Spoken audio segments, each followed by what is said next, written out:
What's up, producers? This is DJ Bod, and today I'm going to be walking you through my track Chop Shop off my latest EP. So let's get into it. I hope you enjoy. So we're here inside of Ableton. Let's get into it. So the first thing we're going to talk about are the drums. I'm going to run you guys through this really quick because they're quite simple. So here's what they sound like.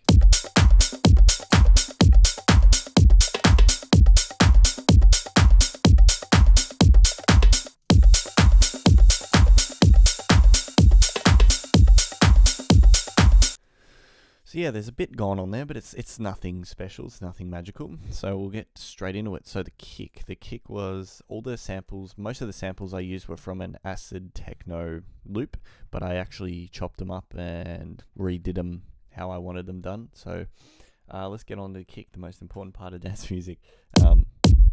Very beefy, it's got a tail. Yeah, so it's got a real good tail on it. And yeah, so it's just your standard 4/4, and then right at the end of the bars you can hear it. So yeah, it's just kind of very techie. And I have an auto filter on the clip because right at the end of the sample, if I turn it off, you can hear it's got like a thing, and I didn't want that. It really muddies up the mix real bad, and it just doesn't sound right. So I took that out by automating the auto filter, and you can see it there. And then I'm running it mono using the right channel as the mono signal. And then I'm running it through drum bus, giving it a bit of transients and dampening it a bit. So here's what it sounds like without.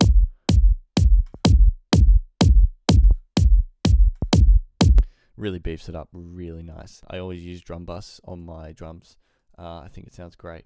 So yeah, that's it for the kick. The claps, I actually pan those, and I had two claps of the same sample. The one is pitched down a semitone to create a harsh effect, essentially. So when you play the claps together, it really gives you that wideness. It's got a bit of a resonance to it, which I really actually kind of liked, which is a little bit unique. So I kept it. I didn't actually try and get rid of it at all. And then I'm basically running on the clap. I'm running a high pass, and I'm automating this one on the clip. No, sorry, not the clip. That was just in the breaks. I was just automating the filter to be a low pass, so that it kind of like builds up with reverb and stuff. And yeah, so the claps just have a high pass and some filter automation in the breaks. So that's about it. And then I've got a 909 clap, just to sit in the middle. So this is the 909 clap, and I don't have any processing on that. It's other than it's already in a processed kit on a audio effects rack. Next, onto the hats. Let's get on the hats. They're pretty cool, but they're just simple. If you keep it simple, you do it right, and you get the ADSR on everything right, you can make a really tight drum beat. So yeah, here's what the hats sound like. So this first hat, a little bit dirtier. It's got a high pass on it, and then this second hat, it's a typical 909 hat. And yeah, it sounds the 909 sounds good, but with this dirty hat, adds a bit. So adds a bit of attack, actually. Adds a bit of grit and grunt to the hats, which you often need in tech house, because the hats are definitely important. Kicks, claps, and hats, the balance is hard to get right, but once you get it right and you stick to simple concepts, it really ends out nice. And then next up in the drums, we've got a cowbell.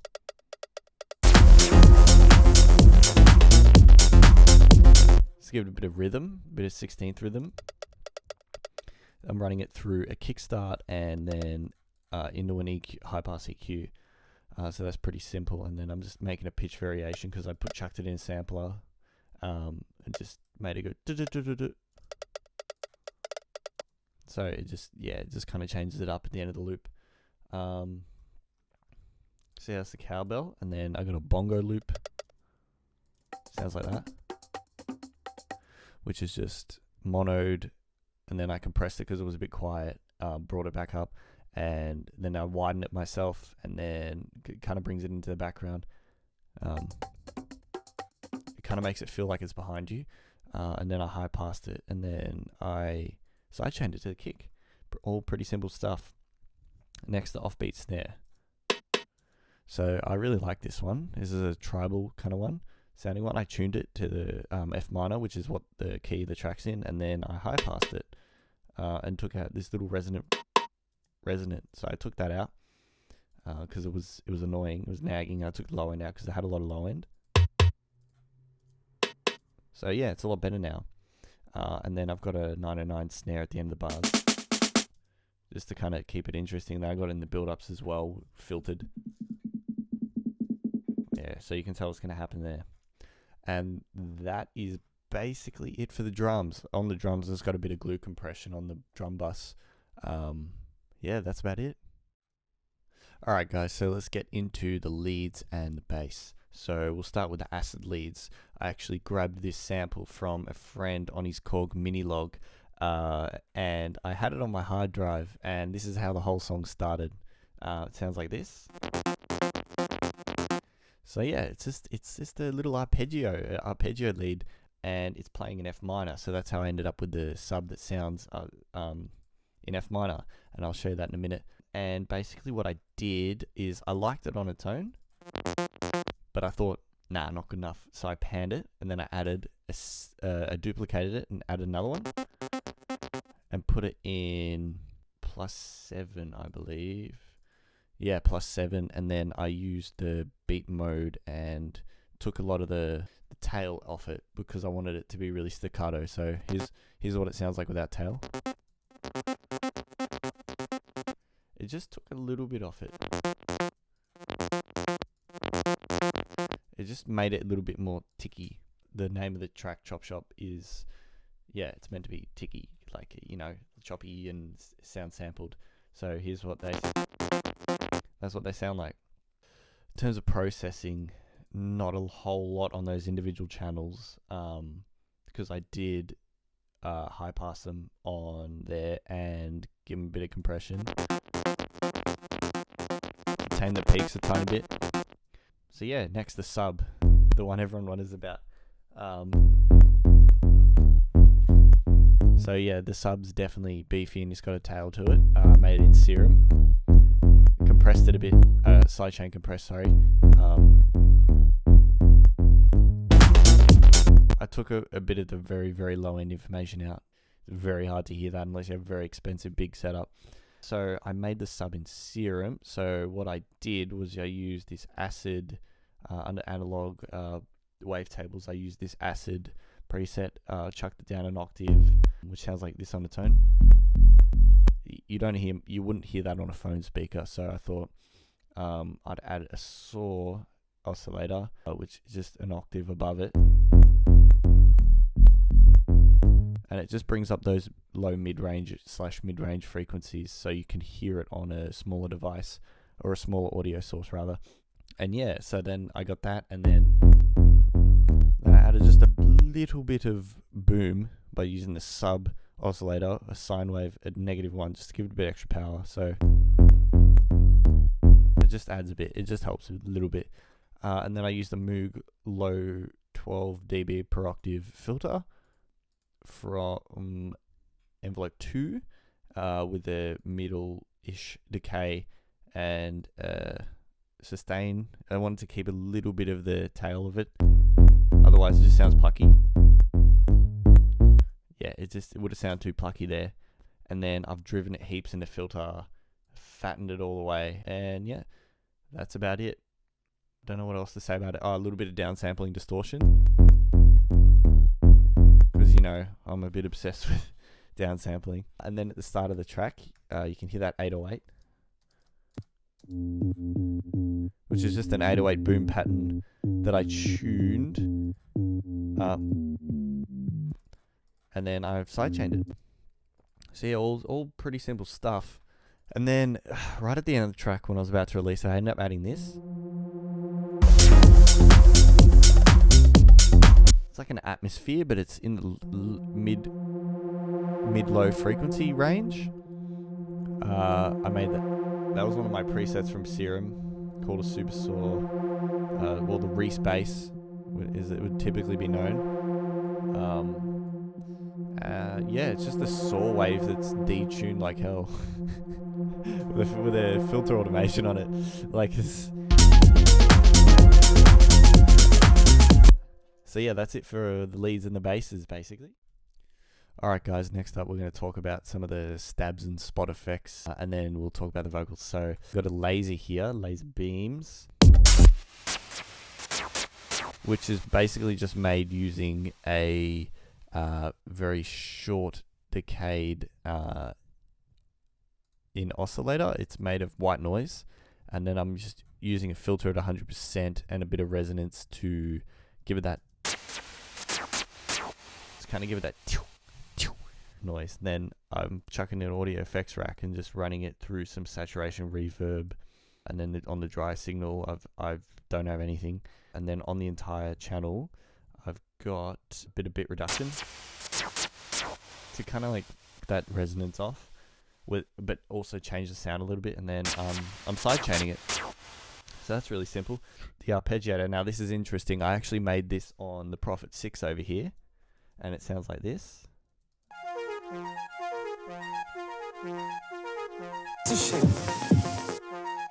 So yeah, I use that in the breaks. It's got a bit reduction on it, obviously, because I love bit reduction.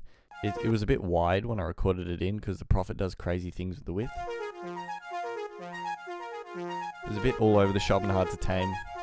And I got some automation at certain parts of the track, and then side chaining it, and then brightening it.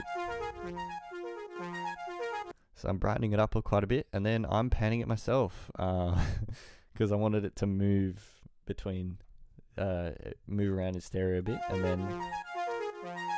then I'm catching some of the peaks with a compressor.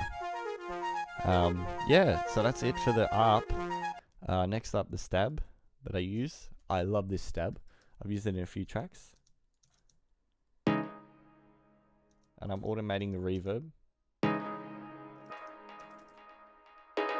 and delay. So yeah, I'm just running that into an audio effects rack on the wet. I've got a CLA effects with all of that. You can see those settings, and then I'm compressing it a little bit because it does have a bit of a transient. And then I'm bringing it back up myself with the output of the compressor because I want it a bit louder. So yeah, that's it for that. Okay guys, this will be the last part of the tutorial. I just want to talk about some of the spot effects and the vocals that I used. So first, one of the vocal effects I used was Give Me a Break. Give me a break. Which I've just pitched down a fifth and high passed it. It was just a sample I found in the Ableton library. If you want to know, leave a comment where I got all these from, and I'll get back to you as soon as I can and let you know, so you can go find these samples. The next one I used was, I called it Sex Noise because it's... yeah, you know why. I haven't really done anything with that. I just used the tones mode just to give it a bit of grit, or a bit of, I don't know. Oh yeah. And I recorded this myself actually in this microphone that I'm speaking into. Oh yeah. Oh yeah. So here's what it sounds like normally. Oh yeah. Oh yeah. And I pitched it down a bit. Yeah, so that's me. And next, the most important sample is the John Wick sample I took from the original John Wick movie, which was from Aurelio's car shop scene. Where'd you get that car? I asked you, where the hell did you get it? Who gives a shit? The owner of the car, did you kill him or what? No. Sure as hell fucked up his dog. You fucked up his dog, that's what you did. You fucked up his dog. Yeah. All right, get out of here. Just get out of my... So, with that sample, I wanted to use it as like a break. It's something to keep the last break to the last drop interesting. So I grabbed it off YouTube and thought I could sample it together. So I did my best shot and took all the bits I wanted out of that scene and kind of like made it all spooky and like, I don't know, dark, kind of scary. What did you say? What did you say? What did you say? What did you say to me? To lead it into the drop, and I reckon it sounds pretty cool. I will just talk about some of the effects finally. So that's just a little ambient effect I took, and I took 2 of them, duplicated it, and turned it up and just kind of, they're in key. One's playing F sharp, one's playing F, but I just kind of wanted to do that, just so it'd help sweep into the next section of the track. Next up, I'm not really affecting them. I just tuned them. I didn't really chuck anything on the channels. Next is just a reverse cymbal paired with this gunshot sounding thing. So this gunshot sounds like this. So they're both just, that one's got a kickstart, this one's high passed. There's not much more I can say about that. I got another effect leading in that I used to lead into the brakes. That car. I just use that one as a little bit of a different one. That one. Would you get that? I don't know. Would you get that car? Turn down that resonating frequency a tiny bit. Probably wasn't even worth it. And next I've got, this is a laser, I think. What'd you say to me?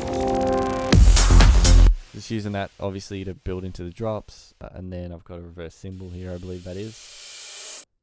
Yep, and then I've got, what is that? Yeah, just about add a bit of atmosphere to the, it was a drone to add atmosphere to that first break, and then I didn't end up using it again. Yeah, so that's it guys. If you enjoyed, hit the like, hit the sub button, or leave a comment if you want to give me some advice or have any questions. And yeah, you can check me out on my personal stuff on Spotify, the DJ Bods, the Instagram, the DJ Bods, or SoundCloud, DJ Bods. Yeah, see you soon. I'll definitely be uploading more this week.